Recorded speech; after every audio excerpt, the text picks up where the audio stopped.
49 మందికి 32,17,600 రూపాయలకు సంబంధించిన చెక్కులు సీఎం రిలీఫ్ ఇవ్వటం జరిగింది.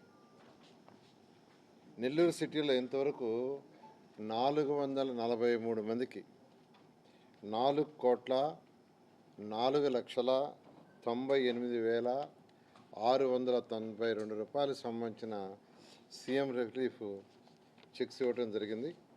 ఎవరైతే పేదలు నిరుపేదలు ఉన్నారో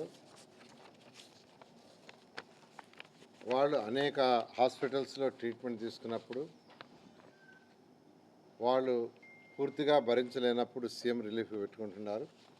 గౌరవ ముఖ్యమంత్రి గారు ఈరోజు అటువంటి పేదలు వాళ్ళ చుట్టూ వీళ్ళ చుట్టూ ఆఫీసుల చుట్టూ తిరగకుండా డైరెక్ట్గా సీఎం రిలీఫ్కి ఎమ్మెల్యే ద్వారా పెట్టించుకుంటే వెంటనే ఎమ్మెల్యే ద్వారానే చెక్కుల రూపంలో పంపించడం జరుగుతుంది. ఆ నేపథ్యంలో ఈరోజు 49 మందికి 32,17,600 ఇవ్వడం జరిగింది.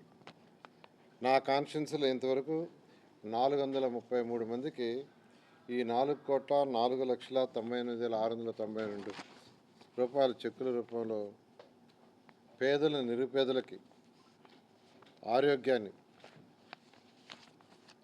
బాగుపరుచుకునేందుకు ఇచ్చినందుకు గౌరవ ముఖ్యమంత్రి గారికి నేను ప్రత్యేకంగా ధన్యవాదాలు తెలియజేస్తున్నాను. అదేవిధంగా నెల్లూరులో ఎవరైతే పేదలు నిరుపేదలు ఉన్నారో ప్రతి ఒక్కరికి యాక్చువల్గా కంటి విషయంలో ప్రతి ఒక్కరికి చూపు అనేది ఇంపార్టెంటు. పేదలు నిరుపేదలు జనరల్గా నెగ్లెక్ట్ చేస్తుంటారు. అందుకని నారాయణ మెడికల్ కాలేజ్ యాజమాన్యానికి చెప్పడం, వారు ఒక వెహికల్ పెట్టి గత 4 నెలల్లో 10,000 మందికి చెక్ చేశారు. 10,000 మందికి చెక్ చేశారు. దాదాపు 5,000 మందికి పైగా వాళ్ళకి కళ్ళద్దాలు ఇచ్చారు. అదేవిధంగా డెంటల్లో కూడా 5,000 మందికి డెంటల్ ట్రీట్మెంట్ చేశారు. ఈ విధంగా ప్రతిరోజు ఒక 100 మందిని యాక్చువల్గా ట్రీట్ చేస్తున్నారు. వారిని కూడా నేను ప్రత్యేకంగా అభినందిస్తున్నాను. అంతేకాకుండా మీకు అందరికీ తెలిసిందే, నెల్లూరులో అనేక డెవలప్మెంట్స్ జరుగుతున్నాయి.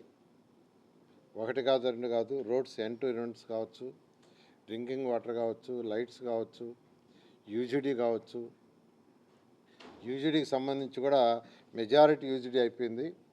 ఏదైతే బ్యాలెన్స్ ఉందో దానికి కూడా శాంక్షన్ అయ్యింది. ఆ వర్క్ కూడా జరుగుతుంది. ఇవన్నీ కూడా డిసెంబర్ ఎండింగ్ లోపల పూర్తి అయ్యేటట్టుగా ప్రతి ఇంటికి యూజీడీ కనెక్షన్ ఇచ్చే విధంగా అది కూడా ఏర్పాటు చేసాం. పేదల నిరుపేదలకి సబ్సిడీలో అంటే వాళ్ళే కనెక్షన్ ఇచ్చుకుంటే ఇబ్బంది లేదు.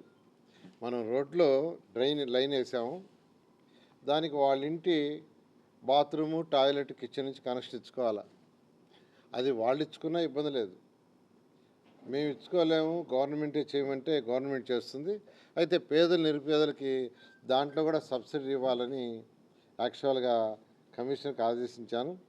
వాళ్ళ యొక్క కౌన్సిల్లో పెట్టుకొని రిజల్యూషన్ చేస్తే పేదలు నిరుపేదలు ఎవరైతే ఉండారో వాళ్ళు కట్టే ట్యాక్సులు దాన్ని బట్టి ట్యాక్సుల స్లాబ్ని బట్టి వాళ్ళందరూ కూడా సబ్సిడీ ఇచ్చే విధంగా నిర్ణయించడం జరిగింది. ఓకే.